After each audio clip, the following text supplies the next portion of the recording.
Welcome back to my channel!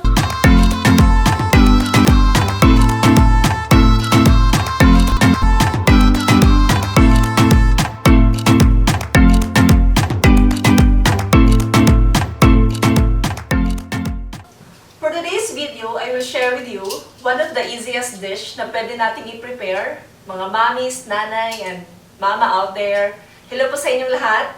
So ngayon, magluluto tayo ng pork steak with white onions. And according to research, yung white onions are super healthy with vitamin C and meron itong properties na nakakatulong sa pagbaba ng sakit katulad ng cardiovascular diseases and stroke. Tara na foodies! Simulan na natin ang pagluluto.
isa na namang masarap na dish ang na-prepare natin. I hope you like it. And for those na hindi pa nakapag-subscribe, I am inviting you to join my channel. Just hit the button below. Thank you and see you again next time. Bye!